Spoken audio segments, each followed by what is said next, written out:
if you don't know the application time hop, it's an application that shows you memories on the day that you're checking the app. So like today, except a year prior or 2 years prior or 3 years prior, etc. That's connected to your Instagram and your Facebook or what have you that you desire it to be connected to. And I noticed that on my time hop, when I was applying for JET program, I had just gotten my placement, which means the program finally told me where I was going to be teaching. After you're given your placement, you're given an opportunity to choose whether or not you want to take it. The thing is with JET program is that the application is so long, and if you don't take the placement that you're given, then you're going to have to withdraw your application and you're unable to apply again for another, I believe, 2 years. At least that's how it was at the time. I do want to give a disclaimer that any of the information that I have is based on my experience from when I was a participant on JET program from 2013 to 2018. I did the full 5 years. If there is anything that I don't cover, I will provide links down below to the JET program website. So because I was reminded about, being placed in Kochi Prefecture, and with the current situation, I've had some people message me saying that they don't yet know their placements because everything is being delayed due to the world situation right now. And some of them might not even know anything until September. That kind of makes sense because as of now, Japan has lifted their state of emergency, but there's still a travel ban in progress, but I'm sure that's going to change. I also have some links down below about different updates about the situation in Japan and the resources that I look at. But I did post some questions on Instagram, particularly about my experience on JET program and if anybody wanted to know anything. So, 早速ですが, let's get into it. So the question that I posed on Instagram was, any questions about JET program for this old pred? And I actually got a question, what is a pred? So a pred stands for a predecessor. A predecessor is someone who participates in the program before you, and the person who takes over your position is referred to as a successor. Because of the way this program works and that there is a time limit, as well as it's a contracted job, so every year you get recontracted, there is a huge turnover. There's a lot of terms that are thrown around like successor and pred or predecessor. You refer to the person before you as your predecessor, and then the person who's coming after you as your successor. I actually never had the opportunity to meet my predecessor, but I did meet my successor, and I also met my successor's successor because it just so happened that the people who participated in my position didn't stay more than 1 year. So another question I got is, can I pick the area I want to live in? The answer is no.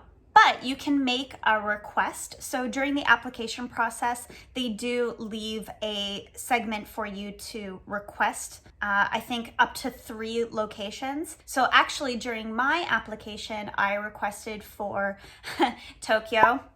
Good luck me. As well as Osaka, because I wanted to be close to Jen. She was living in Mie Prefecture, so I figured that if I was closer to Osaka, maybe I could go visit her. And I also chose Kita Kyushu because I thought that would be countryside enough that they would actually place me there, but still close to Fukuoka, which has like a really good airport for getting to different places in Japan, especially with discounted airlines like Peach and Jetstar. But I did not get any of my placement requests. Obviously, Osaka and Tokyo, that's not really a common thing on JET program. They don't usually put you in metropolitan areas. That might have changed because they were preparing for the Olympics, so they were wanting more teachers in the metropolitan areas. However, at the time in 2013, that was not the case. But I wasn't even placed in Kita Kyushu. I was placed in Kochi, which is the southern part of Shikoku, a whole other island, very difficult to get to, kind of expensive. So yes, the only thing you can do is make a request of where you would like to be placed. The next question I got is, can you get by with just an associate's degree, or do you need a bachelor's degree? Because you're applying for a work visa, there is a few criteria that you have to have in order to get a work visa. So the criteria for the visa is that you need a bachelor degree in any subject. It doesn't have to be a teaching degree, but if you have completed a 3-year education or teaching degree, that is also eligible. It would probably have to be run by your consulate or embassy of Japan in your area. JET is a little bit strict when it comes to the criteria and requirements that you need. It's to make sure that even if you get into the program, that you're at least given a visa before they send you off. So this plays into the next question is, do you have to have a degree in teaching? No, you can have a degree in anything as long as it's 4 years. And obviously you should have at least 12 years of education in English. I don't have a teaching degree. Even if you're not a trained teacher, you can still be used in the classroom. And that's generally what they need for an ALT, which is an assistant language teacher. Next question is there an age limit for the JET program? No, there is not an age limit. I know a lot of people might say that there is, or that if you're over 30 that you won't get in. I disagree. When I went onto the program, there was a few people in their 40s that had come on. Honestly, it's just about how you carry yourself and your professionalism, particularly when you're going through the interviews. Maybe the reason why some people think that there's an age limit is because there are way more people who are applying for the program that are freshly out of university. So if the demographic is mostly in their early 20s, most of the applicants are going to be probably in their early 20s. But when I came on the program, I was 24, 25 because I had finished university and applied straight for the program.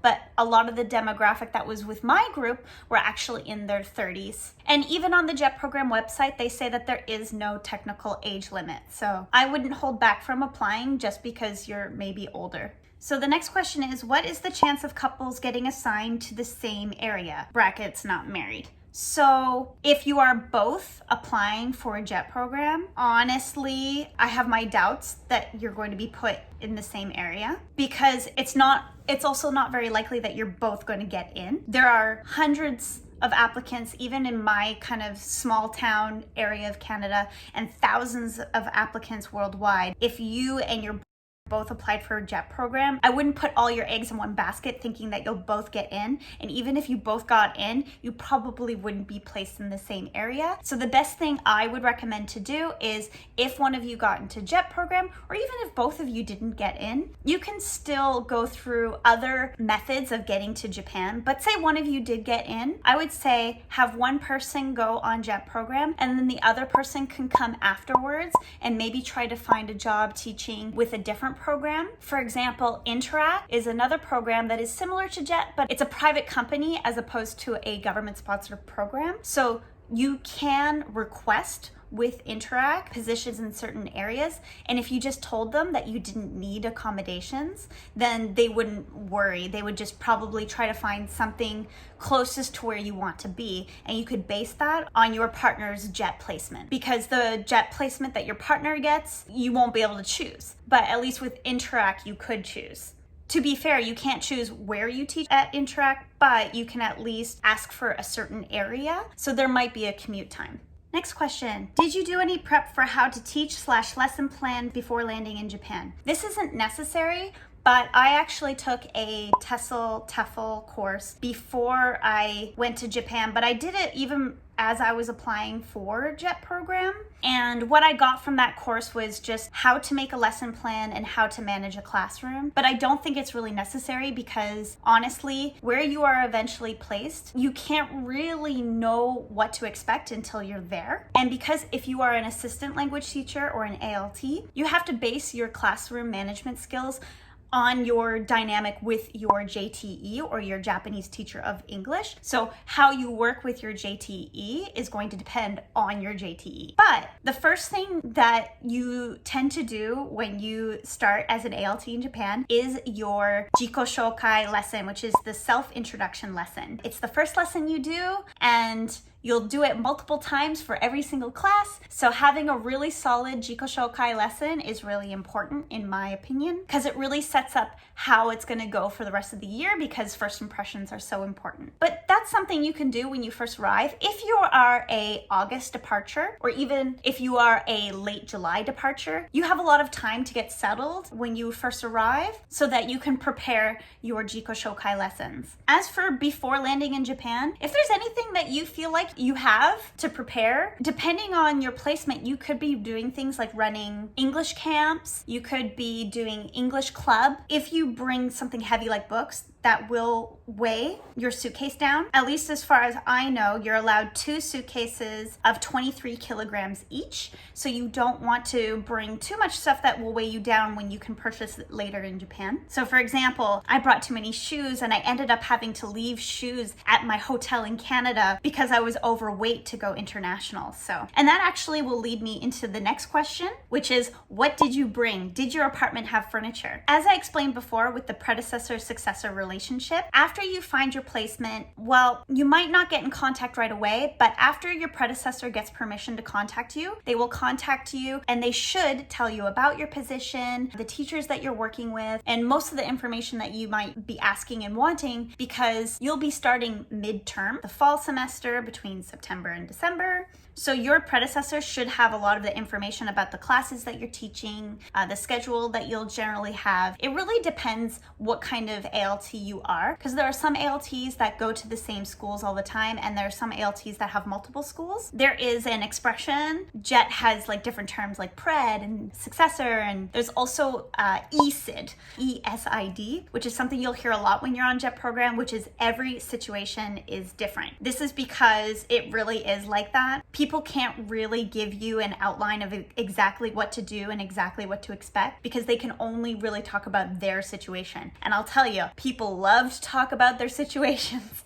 So, did my apartment have furniture? Because I was in contact with my pred, they explained to me that they wanted to leave behind furniture for me, or they wanted to sell me things. There could be a situation where you don't even have a predecessor. It could be a completely new position that opened up at a school. Therefore, you might be going into like an empty apartment. So that's something that you have to plan for. That's the reason why they tell you to even save a bunch of money so that you can have the essentials you need when you get there. But most of the time, because this is a program that has a big turnover rate, a lot of people tend to hand down their old things to the next person because they're just necessities. If, for example, you didn't like the futon that your predecessor handed down to you and you wanted a bed, well, that's completely in your own right to buy yourself a bed. And if you wanted to sell that to your successor, you can offer it. But if your successor doesn't want to buy it, then you're going to have to do something about the bed yourself. So people that tend to stay for 1 year, they don't try to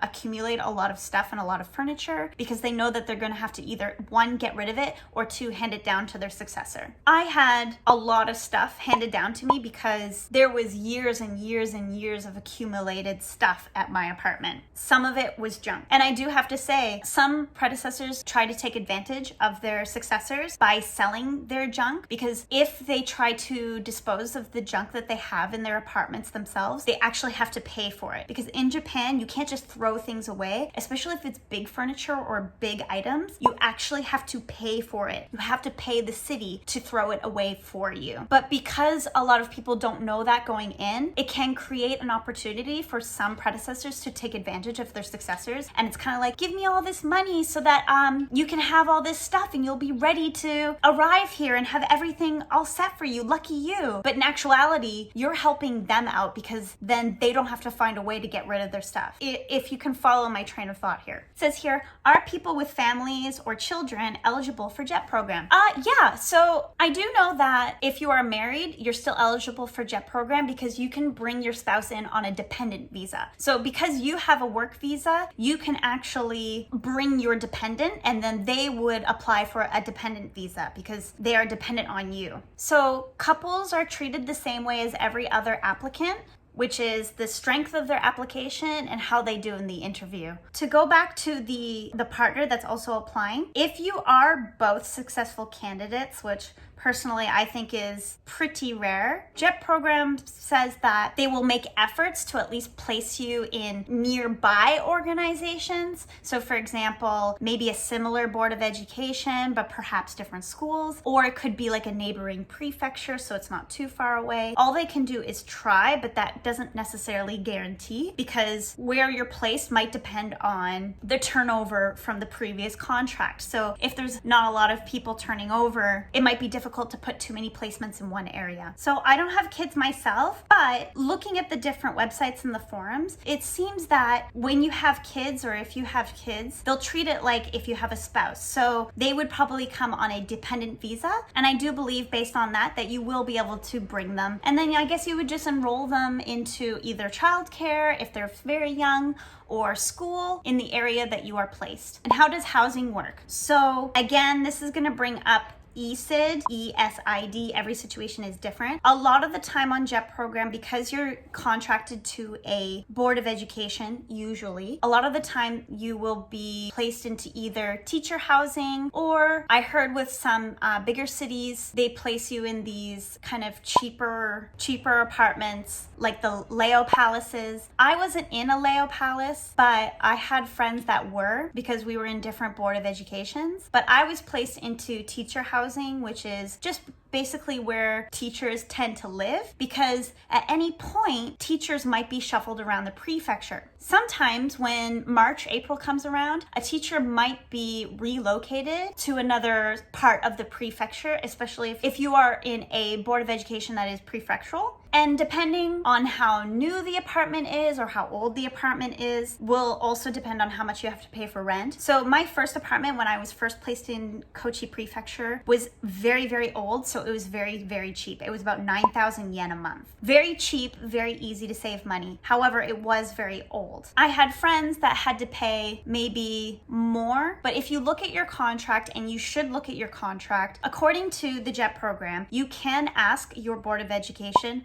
for up to 3 man or 30,000 yen stipend. It doesn't necessarily mean you will get it, but you can still ask for it. A lot of JET participants, because if their housing is newer, it will be more expensive. A lot of them tend to get the 30,000 yen stipend, but if they don't, there might be some in between. So maybe 15,000 or 20,000. It's not a guarantee, but if it's not written in your contract, you can always try asking about it. I hope I didn't miss anything. I couldn't answer all the questions, but I hope my answers were helpful enough. I try to be as candid as I can about my experience. And obviously, you can always go to my Instagram and message me if you would like. I try to be as helpful as I can and maintain honesty, but I also take a realist perspective. There's some things that you cannot provide answers for because it is a big country and it's a huge program. I hope that any of the answers that are based off my experience helped your curiosity at least a little bit. But I'm only human, so I hope it was a little bit helpful. So I think I'm going to stop it here. If you like this video, give it a thumbs up. Subscribe if you haven't already, or if you want to see more of my content. I don't really have a regular uploading schedule, so if you'd like to be notified when I do upload a video, please click the notification bell so that you can receive notifications. You can also check out my other social media handles like my Instagram. I'm super active on Instagram, as well as Twitter and TikTok, of which I'm less active. ぜひ登録してください。あまり日本語使わないけど英語の勉強になるかもしれない。And we'll see you in the next one.